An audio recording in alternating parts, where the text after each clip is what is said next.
여호와를 경외하며 그의 길을 걷는 자마다 복이 있도다. 내가 내 손이 수고한 대로 먹을 것이라. 내가 복되고 형통하리로다. 아멘.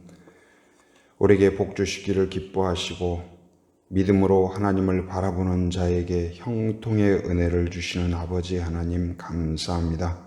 지난밤도 은혜의 품 가운데 우리를 품어주시고 쉼과 단잠을 허락하여 주심 감사합니다.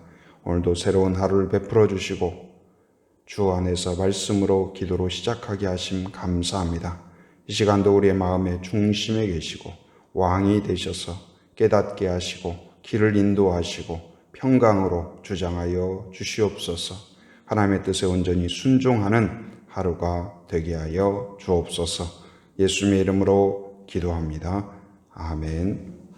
오늘 우리에게 주신 하나님의 말씀은 신약 성경 마가복음 2장 13절에서 17절까지 말씀입니다. 오늘은 레이를 부르신 예수님, 이런 제목으로 같이 말씀을 나눕니다. 오늘 본문의 내용은 예수님께서 이제 세리 레이를 부르시는 그러한 내용입니다. 오늘 일반적으로 보면 뭔가 제자를 택하거나 기업에서 인재를 구하거나 직원을 뽑거나 또 학교에서도 자기의 학생을 뽑을 때 어떤 사람을 뽑고 싶습니까? 이왕이면 할 수 있는 대로 실력 있고 또 가문에서도 훌륭한 가문의 사람, 또 존경받는 사람, 남들보다 뭔가 탁월하고 또 학벌도 좋고 그런 사람을 뽑는 것이 매우 일반적이고 어쩌면 당연한 일입니다. 그런데 오늘 예수님께서는 꼭 그렇지가 않다. 그의 제자를 택할 때에 실력으로 뽑는 것이 아니고 능력으로 뽑는 것이 아니고 합격해서 뽑힌 것이 아니라는 사실을 깨닫게 해요. 오늘 레이를 부르신 그 예수님의 모습을 살펴보면 어떻습니까? 14절 같이 읽어봅니다. 자, 시작. 또 지나가시다가 알페오의 아들 레이가 세관에 앉아있는 것을 보시고 그에게 이르시되 나를 따르라 하시니 일어나 따르니라. 네. 여기서 이제 레이가 누굴까? 그 알페오의 아들이라고 하니까 예수님의 제자 중에 있는 사람 중에 알페오의 아들로 되어 있는 사람이 누구냐면 야고보예요. 야고보. 그래서 이 사람이 야고보인가? 그렇게 생각하기도 하고, 그 다음에 또 예수님의 제자 가운데에서 여기 보니까 세관에 앉아 있다고 하니까 세리 중에 누가 있어요? 마태. 그래서 마태인가? 그런 견해를 갖고 있는 그런 부분도 있습니다. 근데 지금 이 앞에 보면 13절에 보면 예수님께서 바닷가에 나가셨을 때 많은 사람들이 그 앞에 나왔어요. 큰 무리가 왔다. 그러니까 어마어마한 사람들이 예수님께 가르침을 듣기 위해서 온 사람, 예수님에 대해서 호기심으로 온 사람, 궁금해서 온 사람, 또 무슨 말을 하는지, 어떤 일을 하는지, 누구를 고치는지, 그냥 구경 삼아서 온 사람, 이 사람, 저 사람 많이 있었어요. 그런데 이 레이는 그 자리에 끼지 못했던 것 같아요. 거기에 가지 못했어요. 왜 그랬을까요? 바로 이 세리라는 그 일을 하고 있는 이 사람으로서 그 당시에 세리는 어떻냐? 요즘 같으면 공무원 하면 어떻습니까? 최고의 직업으로 치지만 그 당시만 하더라도 어떻습니까? 세리라는 것은 그들에게 있어서는 매우 천박하고 그리고 죄인과 같이, 왜냐하면 이제 세리들이 개인의 이익을 착복하는 그런 사람들이었거든요. 바로 이 국가에 내는 세금뿐만 아니라 자기가 일방적으로 정하여서 자기의 주머니를 차는 그런 사람들이 비일비재했기 때문에 바로 이 세리라는 것은 바로 일반 백성들의 이 피를 빨아먹는 거머리와 같은 사람들이다. 그래서 아주 멸시의 대상이고, 만약에 결혼을 하려고 하는데 상대방 집안이 세리다. 이건 볼 것도 없는 거예요. 아주 무시하고 아주 천박하게 보는 그런 사람이었어요. 친구들도 어울리지 않습니다. 돈은 많이 있는 것 같지만 누구도 이 사람을 존경하거나 인정하거나 친구로 하기를 원치 않았어요. 아마도 이 사람이 많은 큰 무리가 예수님을 찾았지만 거기에 나가지 못했던 이유는 무엇이냐? 사람들의 눈총, 사람들이 멸시하고 침뱉고 조롱하고, 그 앞에서는 세금을 깎아달라고 웃으면서 이야기하지만 뒤돌아서는 욕하고 비난하고 멸시하는 그런 것들이 있기 때문에 이 사람은 사람들과 어울리지도 못하고 예수님에 대해서 그렇다고 관심이 없었냐? 그렇지는 않았던 것 같아요. 예수님에 대해서 관심도 있었고 또한 예수님에 대한 그러한 소문을 듣고 간절한 마음도 있었던 것 같습니다. 그런데도 불구하고 예수님께 나아가지 못했어요. 누구도 이 사람을 사람 취급하지 않았고 존중하지 않았어요. 비난을 받았고 왕따를 당했고 조롱을 받았고 멸시를 받는 그런 사람이었어요. 그런데 누구도 찾아오지 않았지만 누구도 존중하지 않았지만 오늘 예수님께서 그를 찾아오신 거예요. 예수님께서 레위를 찾아오셨다는 것은 무엇일까요? 바로 그가 제자를 선택할 때 자격 기준을 따라서 충분하구나 합격시킨 것이 아니라 바로 은혜로 부르셨다는 사실이에요. 여러분과 저도 마찬가지입니다. 하나님의 자녀가 된 것이 어땠을까요? 실력으로 합격한 것이 아닙니다. 인격으로 합격한 것이 아닙니다. 믿음이 충분해서 합격한 것이 아니에요. 우리의 구원은 전적인 하나님의 은혜라는 사실을 깨닫기 바랍니다. 그래서 그 은혜를 깨달을 때 감사가 있는 것이고 거기서 찬송이 있는 거고 예배가 있는 거예요. 우리가 하나님께 올려드릴 수 있는 것은 은혜를 갚는 것이 아니에요. 감사와 찬양이에요. 기쁨이에요. 감사예요. 자녀가 엄마가 해주는 음식을 먹으면서 엄마, 내가 나중에 돈 벌면 엄마가 밥 해준 거, 젖 먹여준 거, 낳아준 거, 길러준 거 제가 다 환산해서 1.5배로 갚아드릴게요. 매우 현실적이고 매우 계산적이고 탁월한 것 같지만 그 말이 필요한 게 아니에요. 엄마의 사랑을 어찌 값으로 환산할 수 있겠어요? 낳아주시고 길러주시고 사랑하고 마음 졸이고 기도하고 축복하고 인내하고 격려하고 응원하고 그러한 것을 어찌 값으로 환산할 수 있겠어요? 사랑은 값으로 환산하는 것이 아니고 값으로 환산해서 갚는 것이 아니고 사랑은 사랑으로밖에 갚을 수가 없어요. 바로 그 하나님의 은혜에 대하여서 우리가 갚을 수 있는 길은 없습니다. 예수님의 십자가 보혈에 대하여서 우리가 갚을 수 있는 그것은 아무것도 없습니다. 할 수 있는 것은 무엇일까요? 바로 그것을 받아들이고 감사하고 찬송하고 예배하고 순종하고 헌신하는 것 외에는 다른 길이 없는 거예요. 오늘 예수님께서 레위를 부르신 것처럼 오늘 또 하나님께서는 여러분과 저를 끊임없이 하나님의 자녀로 하나님의 백성으로 하나님의 제자 예수 그리스도의 제자로 부르시고 세우시고 인도하신다는 사실을 여러분 깨닫기 바랍니다. 하나님의 초청에 아멘으로 받아들이고 하나님의 초청에 감사함으로 받아들이고 하나님의 초청에 기쁨으로 받아들이고 바로 그 사람에게 은혜가 있는 거예요. 왜요? 우리의 자격으로 되는 것이 아니고 은혜로 되는 것이고 하나님의 선한 계획으로 된다는 사실을 가르쳐 주는 거예요. 그 하나님의 초청에 대하여서 이 레위는 어떻게 응답했을까요? 자, 15절 말씀 같이 읽어봅니다. 자, 시작. 그의 집에 앉아 잡수실 때에 많은 세리와 죄인들이 예수와 그의 제자들과 함께 앉았으니 이는 그러한 사람들이 많이 있어서 예수를 따름이러라. 예수님께서는 그 사람이 세리이든 그 사람이 어떤 죄를 범했든 예수님께 나아오는 자를 거부하지 않았어요. 수고하고 무거운 짐진 자들아 다 내게로 오라. 죄의 짐을 지고 있는 자, 고통의 짐을 지고 있는 자, 절망의 짐을 지고 있는 자, 멸시의 짐을 지고 있는 자, 조롱의 짐을 지고 있는 자, 왕따의 짐을 지고 있는 자, 다 내게로 오라. 내가 친구가 되리라. 내가 평강이 되리라. 내가 복이 되리라. 여러분, 어떤 짐으로 넘어지고 쓰러지고 두려움으로 사로잡혀 있습니까?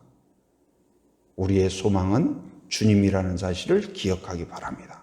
십자가 앞에 나아가면 예수님은 거부하지 않아요.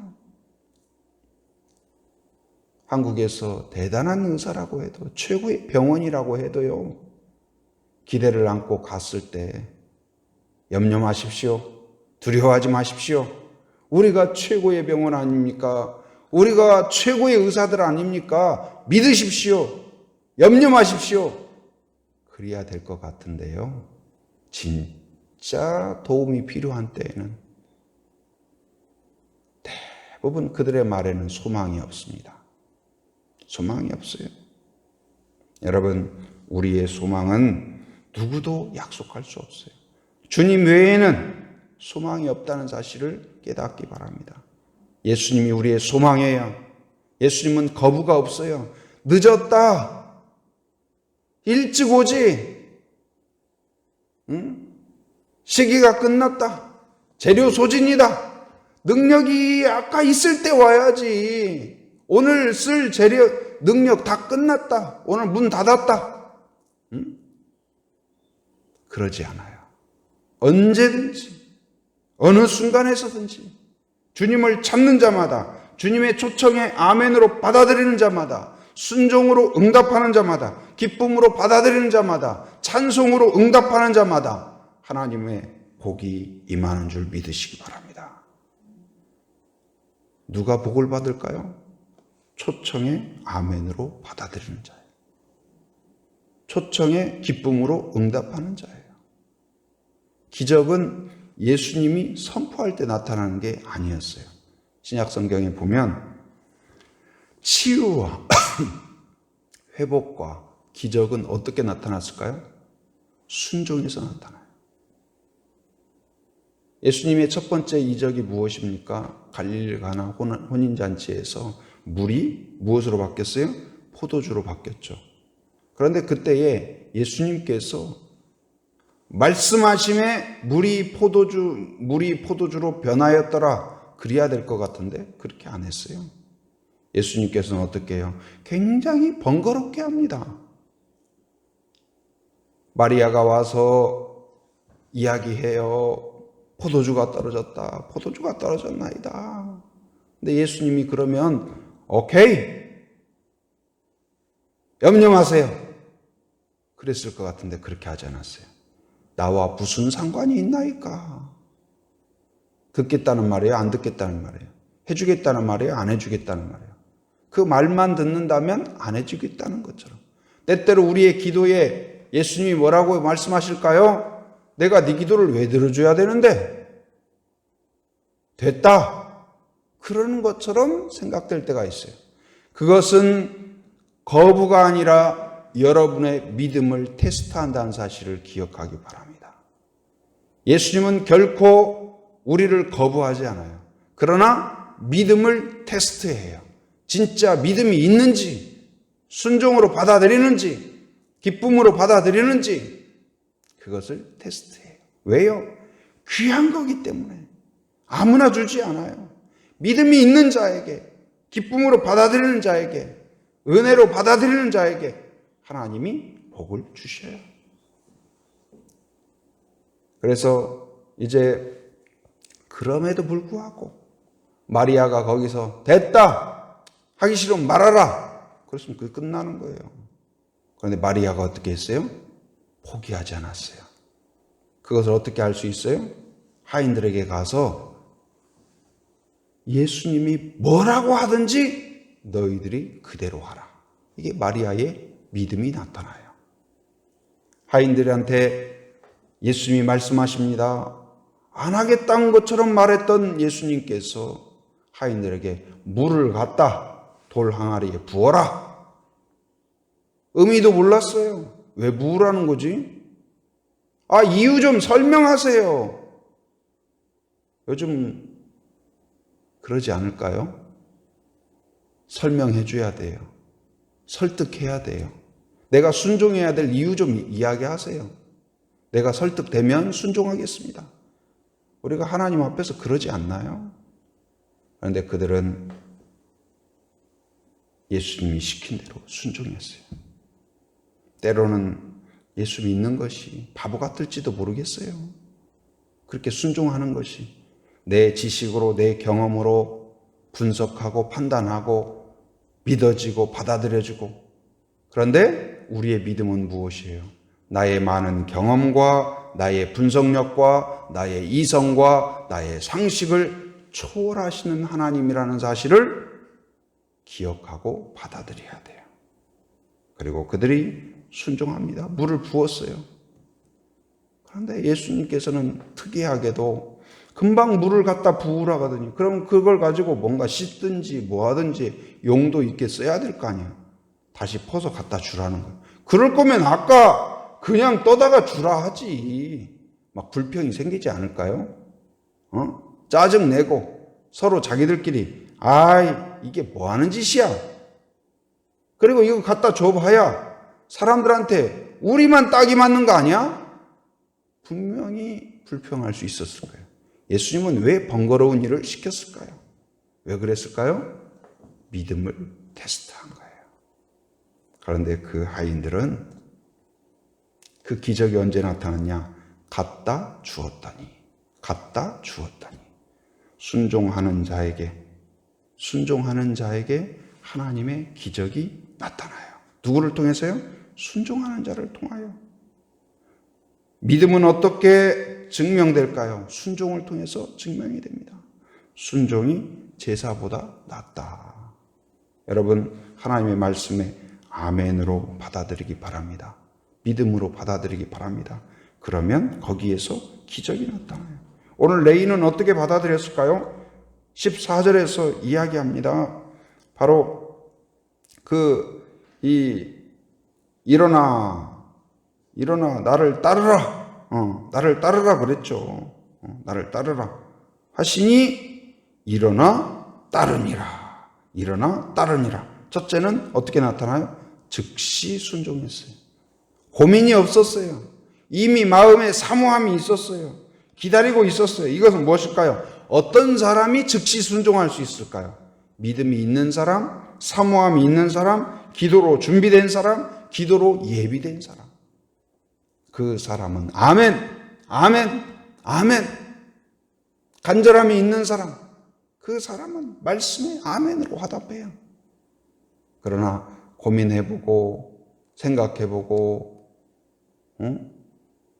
재보고 그게 아니라 오늘 레위가 즉시 순종했던 것처럼 여러분 하나님의 음성에, 하나님의 계획에, 하나님의 초청에 오늘 또 아멘으로 화답하는 그런 성도가 되기를 바랍니다. 거기에 은혜가 있고 하나님의 계획이 있고 하나님의 복이 있고 하나님의 예비하심이 있어요. 그래서 그 순종은 새로운 하나님의 은혜로 가는 관문이에요. 하나님, 우리가 상상하지 못한 완전히 새로운 기적을 경험하는 새로운 문으로 나아가는 것이다. 이 레위는 그 기쁨, 나 같은 사람을 불러주신, 나 같은 사람을 찾아와 주신 예수님, 나 같은 사람을 인간으로 존중해 주신 예수님, 모든 사람이 왕따시키고 모든 사람이 멸시하는데 진정으로 사랑으로 나를 봐주시고 존중해 주시고 제자로 나를 택하다니, 나를 예수님이 찾아오시다니, 그 기쁨, 그 감격. 그래서 그가 어떻게 해요? 성대한 잔치를 베풉니다. 성대한 잔치를 베풀어요.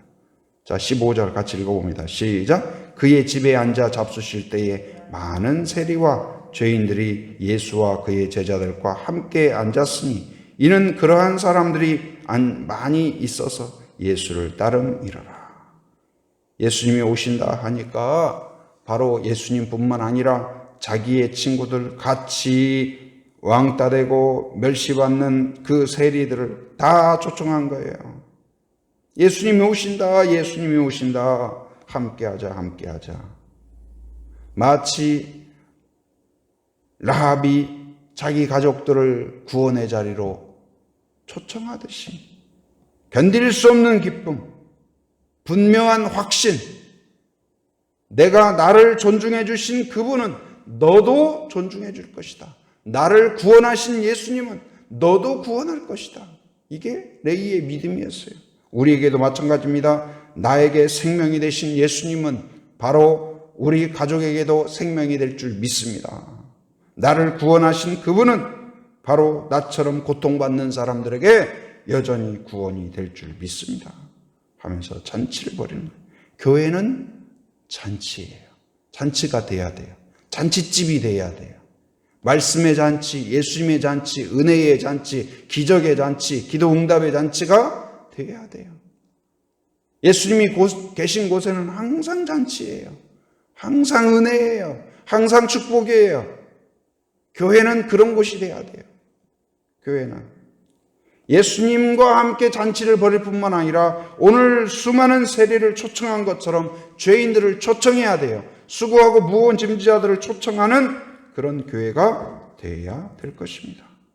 여러분도 마찬가지입니다. 항상 주님과 함께함으로 기쁨의 잔치가 될 뿐만 아니라 잔치에는 예를 들어서 예수님하고 딱 둘이 있다고 해봐요. 아무리 음식이 많아도 그게 무슨 잔치가 되겠습니까? 잔치에는 초청이 있고 많은 사람들이 와야 돼요. 마찬가지로 오늘 세리가 많은 사람을 초청한 것처럼 성대한 잔치로 예수님을 응답한 것처럼 오늘 예수님이 나를 찾아오신 것에 대하여 기뻐하고 즐거워하고 헌신하고 결단하고 뒤돌아보지 않고 나아갔던 레이처럼 그렇게 반응하는 그러한 성도가 되기를 바랍니다. 나의 수준을 평가해서 나를 부른 것이 아니라 구원한 것이 아니라 은혜다, 은혜다, 은혜라는 사실을 기억하는 성도가 되기를 바랍니다. 실력으로 뽑았다면 우리보다 똑똑한 사람이 얼마나 많습니까? 능력으로 평가했다면 우리보다 훨씬 나은 사람 얼마나 많아요? 스카이 대학 앞에서 뽑아야 되고 인류 기업 앞에서 뽑아야 되겠죠. 그런데 누가 알아주지도 않는 우리 같은 사람을 하나님이 찾아오셔서 나를 자녀 삼아 주셨다는 사실, 감격스러운 일이죠. 논리적으로 설명이 안 되는 일이에요. 그래서 은혜예요. 은혜예요. 오늘 그 은혜 앞에서 레이처럼 즉시 순종하고 그리고 기쁨의 잔치로 응답하는 성도가 되기를 바랍니다. 그래야 해서 순종을 통하여서 기쁨의 잔치를 통하여서 그 예수님의 초청에 기쁨으로 참여할 뿐만 아니라 하나님의 은혜에 하나님의 계획에 나를 드리는 그러한 성도가 되기를 주님의 이름으로 축원합니다. 은혜로우신 아버지 하나님 감사합니다. 오늘 레이를 찾아오신 예수님의 모습을 통하여서 예수님이 우리를 찾아오신 것이 은혜라는 사실을 다시 깨닫게 하심 감사합니다. 레이가 즉시 순종했던 것처럼 예수님의 초청 앞에 감사함으로 은혜로 감격으로 응답하는 저희들 되게 하여 주시옵소서. 우리 제주 안빛교회가 그렇게 믿음으로 응답할 뿐만 아니라 허다한 사람들을 주님 앞으로 인도하고 잔치에 함께 초청하는 교회가 되게 하여 주시옵소서. 항상 잔치집과 같은 그런 교회가 되어서 하나님 아버지 함께하는 사람들마다 하나님의 은혜를 경험하고 기적을 경험하고 용서를 경험하고 치유를 경험하고 기도 응답을 경험하는 그러한 믿음 공동체가 되게 하여 주시옵소서. 하나님 부족한 종 하나님 은혜를 베푸시사 말씀의 깊이를 허락하시고 성령으로 충만케 하시며 말씀을 쉽고 명확하고 바르게 전하게 하여 주시옵소서. 하나님 우리 한국교회가 다시 한번 선교의 열정을 갖게 하시고 해외 곳곳에서 수감에 쓰는 선교사님들 안전과 건강을 지켜주시며 사역 가운데 풍성한 열매가 있게 하여 주시옵소서. 또한 우리와 협력하는 무학교회와 전학교회와 또한 하나님 삼양교회 하나님께서 지켜주시사 건강한 믿음 공동체가 되게 하여 주시옵소서. 또한 월드비전과 CBS, CTS 하나님 극동방송을 기억하시사 그 사명을 잘 감당하는 공동체가 되게 하여 주시옵소서. 하나님의 은혜 가운데 직분자 선출을 하게 하심 감사합니다. 하나님 겸손함으로 레이처럼 응답하게 하시고 또한 기쁨으로 응답하게 하시고 하나님의 뜻대로 살기로 결단하는 은혜가 있게 하여 주시옵소서. 이번 계기로 우리 교회가 더 경건하고 더 겸손하고 더 헌신하는 그런 교회가 되게 하여 주시옵소서. 하나님 또한 이제 환우들이 있습니다. 여러 가지 이유로 질병과 고통과 또한 하나님 수술을 앞두고 있는 성도들 가족들을 기억하여 주시사 하나님 긍휼히 여겨주시고 치료하시고 회복하여 주시고 수술의 모든 과정, 검사의 과정을 지켜주시옵소서. 오늘도 새벽을 깨우며 함께한 성도들을 축복하며 기도하오니 하나님 사모하는 마음 위에 오늘 레이에게 응답하신 것처럼 은혜를 부어주시옵소서. 복을 부어주시고 간구하는 기도 제목마다 하나님께서 하늘의 복으로 땅의 복으로 채워주시옵소서. 오늘도 삶의 현장을 살아가는 모든 성도들 안전과 건강을 지켜주옵소서. 악한 걸 막아주시옵소서. 더러운 것들을 치워주시고 이곳저곳을 왕래할 때 안전운행하도록 붙잡아 주시옵소서. 해외에 육지에 군에 있는 가족들 자녀들 성도들을 기억하시사 눈동자와 같이 보호하여 주시고 오고 가는 모든 소식마다 복된 소식 되게 하여 주시옵소서. 지금은 우리 주 예수 그리스도의 은혜와 하나님의 풍성하신 사랑과 성령의 교통하심, 인도하심의 역사가 오직 하나님 앞에 하나님의 뜻에 기쁨으로 순종하며 감사함으로 아멘으로 받아들이며 나를 드리기로 결단하는 한 사람 한 사람 머리 위에, 가정 위에, 일터 위에, 사역 위에 지금으로부터 영원토록 함께 하시기를 간절히 축원하옵나이다. 아멘.